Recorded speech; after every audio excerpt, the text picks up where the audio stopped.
이성수의 블랙박스입니다. 자, 오늘은요, 주제를 우회 상장 기업으로 잡았습니다. 자, 이 과거 한 2011년 이전만 하더라도 우회 상장 기업들이 한 해 그래도 몇십 종목씩 있었는데 2011년 이후부터 해서는 제도가 강화되면서 우회 상장 기업 수가 급격하게 줄어들었습니다. 자, 그런데 2012년 연말부터 해서 이 우회 상장에 대한 요건을 완화해준다. 그러한 이야기가 나오면서 올해는 아마 우회 상장 종목들이 아마 크게 늘어날 것입니다. 자, 그렇다면 그 우회 상장 기업들 분명 주가가 급등하는 그러한 과거 매력이 있었는데 한편으로는 또 상장 폐지라는 또 악몽이 있습니다.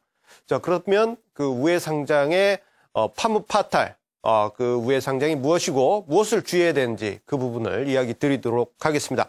자, 우회 상장이 일단 나쁜 이미지가 많은데요. 하지만 성공적인 케이스도 있습니다. 자, 바로 대표적으로 셀트리온이라고 할 수 있겠는데요. 자, 셀트리온은 2008년에 ORCAM을 통해서 우회 상장을 하게 되죠.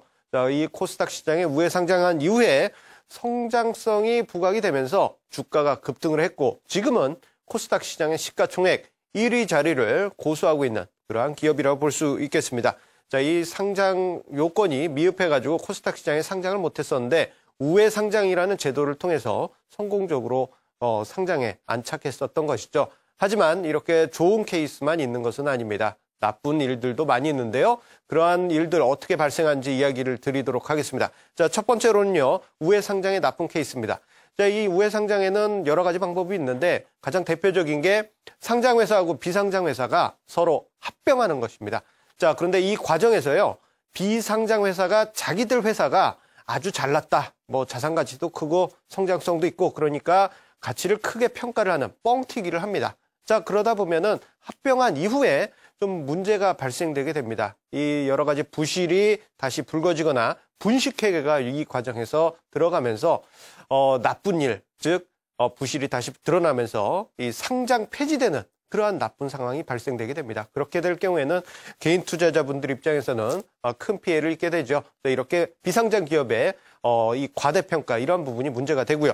두 번째 우회 상장 방법 중에 하나는 상장 기업과 비상장 기업 간에 주식을 교환하는 방식입니다. 자, 이렇게 될 경우에는 비상장 회사의 주주들은 상장 회사의 주식을 갖기 때문에 실질적으로 우회 상장을 통한 유동성을 확보하는 그런 결과를 가지게 되는데요. 이 과정에서도 비상장 기업이 과대평가하는 그러한 모습이 나타나면서 이 기존 주주들, 상장된 기존 주주들의 이익을 훼손하는 그러한 일이 발생되게 됩니다. 자, 그리고 세 번째 방법은요. 상장된 회사가 비상장된 회사의 사업을 인수하는 그러한 방법인데요. 이런 경우에는 좀 복잡합니다. 복잡한데 상장된 회사가 유상증자를 통해서 돈을 확보하고요. 그 돈으로 비상장된 회사에 어떤 뭐 알찬 사업을 인수를 합니다. 근데 이 과정에서 주가 조작이 발생될 수도 있고요. 그리고 그 과정에서 자칫 이 사업이 알고 봤더니 깡통만 있더라 이렇게 결론이 나면서 이런 경우에는 주가가 뭐 새로운 사업을 인수한다 하면서 상장회사의 주가가 크게 올랐다가 그 이후에 갑자기 주가가 크게 빠지는 그러한 악영향이 나오게 됩니다. 이런 경우에는 사실 장기적으로 개인 투자자분들한테 큰 손해가 되게 되죠. 자, 그렇다면 이 우회 상장 기업들 어떻게 개인 투자자분들 주의를 해야 되느냐?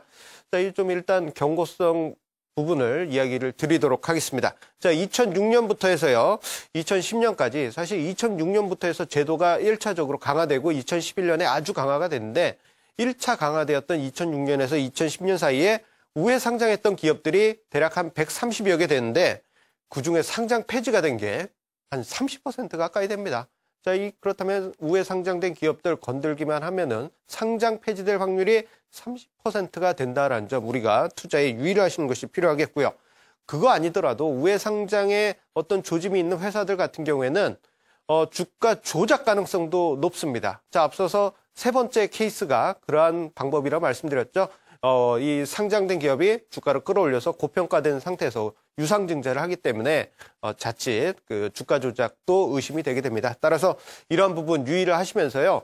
우회 상장한 기업을 아예 손을 안 대시는 것이 좋습니다. 셀트리온처럼 급등하는 종목도 있을 수 있겠습니다만 2010년에 코스닥 시가총액 20위권에 있었던 네오세미테크가 상장 폐지되었었다라는 그러한 일 우리가 꼭 잊으면 안 되겠습니다.